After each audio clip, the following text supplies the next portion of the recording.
আপনাদের স্বাগত জানাই। আমি আমার আলোচনা শুনবার জন্য আজ আমাদের স্বপ্নের মেট্রো রেল নিয়ে কিছু কথা বলতে চাই। এই স্বপ্নটা এখন মাঝে মাঝেই থমকে যাচ্ছে নানা ঘটনায়, নানা কারণে। ঢাকার মেট্রো রেল প্রকল্পটা ছিল এক সময়ে নগর জীবনের প্রতিশ্রুতির একটা প্রতীক।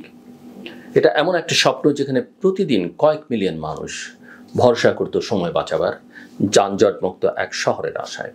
কিন্তু আজ সেই প্রকল্প এক অদ্ভুত ধীরগতির, অনিশ্চিত এবং বিতর্কিত পথে হাঁটছে।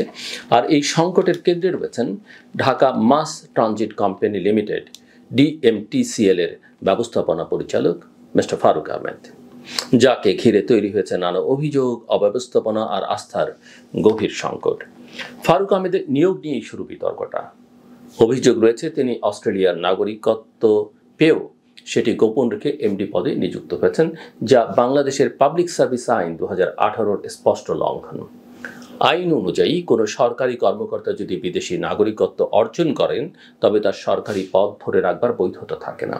তবু তার নিয়োগ প্রক্রিয়া ছিল সম্পূর্ণরূপে অসুস্থ। কোনো উন্মুক্ত বিজ্ঞপ্তি বা প্রতিযোগিতামূলক বাছাই না করে অভ্যন্তরীণ প্রভাব খাটিয়ে এই নিয়োগ সম্পন্ন হয়েছে বলে অভিযোগ উঠেছে।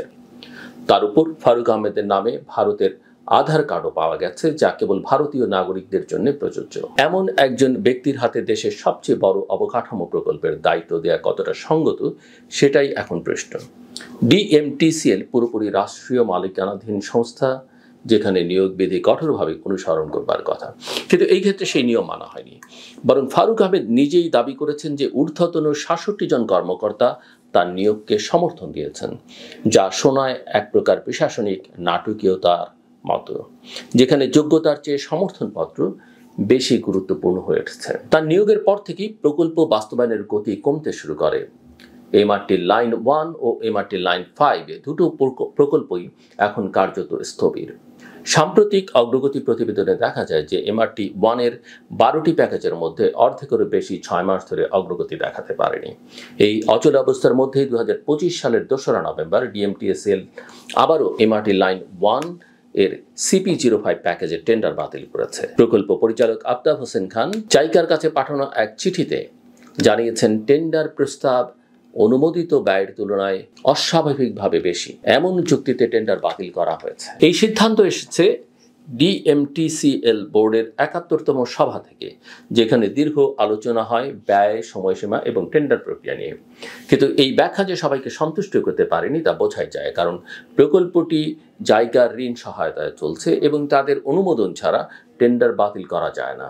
তাই এখন ডিএমটিসিএল জাইকার কনকারেন্স বা লিখিত সম্মতি চাইছে। অবশ্য মাঠ পর্যায়ের কর্মকর্তাদের মতে এই টেন্ডার বাতিলের পেছনে কারণ কেবল ব্যয় নয়, প্রশাসনিক কূটনীতি ও মধ্যস্থতাকারীদের চাপও বড় ভূমিকা রেখেছে। জাপানি কোম্পানি কাজিমা কর্পোরেশন তুলনামূলকভাবে কম দামে বাস্তবসম্মত প্রস্তাব দিয়েছিল, তবু সেই প্রস্তাব বাতিলের সিদ্ধান্তে প্রকল্পে অদৃশ্য স্বার্থের প্রভাব নিয়ে প্রশ্ন উঠছে।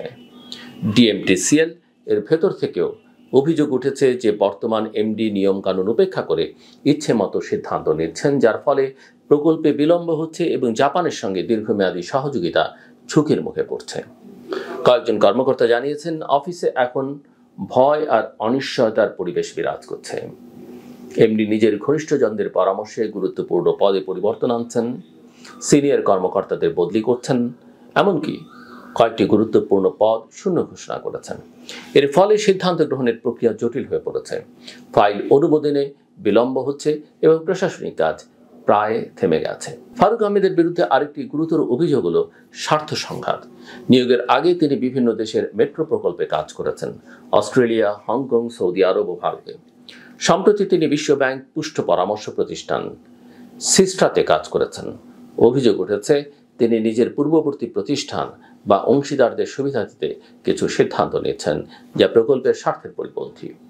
যদি তিনি মেয়াদ শেষে আবার সেই সংস্থায় ফিরে যান, তবে এটি PPR 2008-এর রেগুলেশন 55 অনুযায়ী বড় ধরনের স্বার্থ সংঘাত সৃষ্টি করবে। জাপান সরকার এবং জাইকা এ ঘটনার প্রতি গভীর উদ্বেগ জানিয়েছে। জানা গেছে, বাংলাদেশে নিযুক্ত জাপানি রাষ্ট্রদূত সাইদা শিনিচি ইতিমধ্যেই সড়ক পরিবহন উপদেষ্টা, মুখ্য সচিব এবং অর্থ উপদেষ্টাকে চিঠি দিয়ে এই বিষয়ে উদ্বেগ প্রকাশ করেছেন। জাইকা কর্মকর্তাদের সঙ্গে অসৌজন্যমূলক আচরণ, বৈঠকে অশালীন মন্তব্য এবং প্রকল্প বিলম্বের জন্য দায় অন্যের উপর চাপানোর প্রবণতা তাদের আস্থা ক্ষুণ্ণ করেছে। এমন আচরণ কেবল একটি প্রকল্পের নয়, বরং দুই দেশের কূটনৈতিক সম্পর্কেও নেতিবাচক প্রভাব ফেলতে পারে। অন্যদিকে ডিএমটিসিএল এর বাস্তব কাজের ক্ষেত্রেও ব্যর্থতা চোখে পড়ছে। সম্প্রতি ফার্মগেট এলাকায় মেট্রো রেলের একটি পিলার থেকে বিয়ারিং প্যাড খুলে পড়ে একজন পথচারী নিহত হন। এই দুর্ঘটনার পরই জনমনে প্রশ্ন উঠেছে, ঢাকার মেট্রো রেল কি নিরাপদ? বিশেষজ্ঞদের মতে এই দুর্ঘটনার মূল কারণ রক্ষণাবেক্ষণের অভাব এবং অভিজ্ঞ প্রকৌশলীদের দায়িত্ব না দেয়া। যেসব কর্মকর্তা অফিস প্রশাসনের কাজে যুক্ত, তাদের উপর প্রযুক্তিগত দায়িত্ব চাপানো হয়েছে, যা মারাত্মক ভুল সিদ্ধান্ত। আরও ভয়াবহ হলো, এর আগে একই ধরনের ঘটনা ঘটেছিল, কিন্তু তখনও যথাযথ ব্যবস্থা নেওয়া হয়নি, অর্থাৎ শেখার জায়গায় অবহেলা। প্রকৌশলী সমাজের দাবি, জাপানি প্রকল্প ব্যবস্থাপনার ন্যায় প্রতিদিনের নিরীক্ষণ ও মান নিয়ন্ত্রণ নিশ্চিত না করলে ভবিষ্যতে আরও দুর্ঘটনা ঘটতে পারে। এই অবস্থায় অনেক বিশ্লেষকই বলছেন, সমস্যার মূল ফারুক আহমেদের নেতৃত্বে। তার প্রশাসনিক সিদ্ধান্তগুলো একদিকে প্রকল্পের গতি কমাচ্ছে, অন্যদিকে আন্তর্জাতিক আস্থা নষ্ট করছে। তাই এখন সরকারের উচিত দ্রুত পদক্ষেপ নেওয়া। যদি সত্যি তার নাগরিকত্ব নিয়োগ নিয়ে অনিয়ম প্রমাণিত হয়, তাহলে তার অপসারণ ছাড়া উপায় নেই।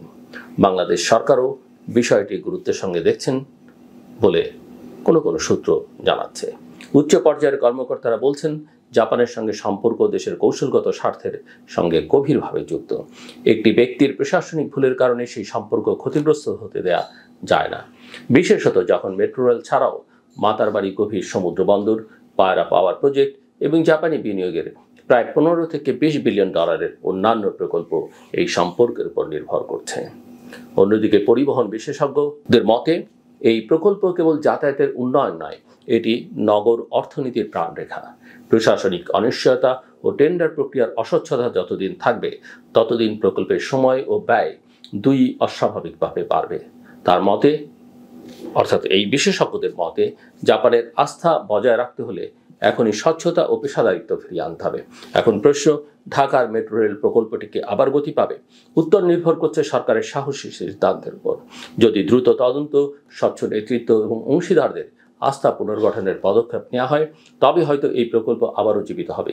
কিন্তু যদি প্রশাসনিক দ্বিধা ও ব্যক্তিগত প্রভাব চলতেই থাকে, তবে 2029 নয়, হয়তো 2035 সালেও রাজধানীবাসী সেই প্রতিশ্রুত মেট্রো রেলে চড়তে পারবে না। মেট্রো রেল চলছে বটে, কিন্তু যে ধরনের মেট্রো রেল সার্ভিস মানুষ আশা করে সেটার মধ্যে চলতে পারবে না।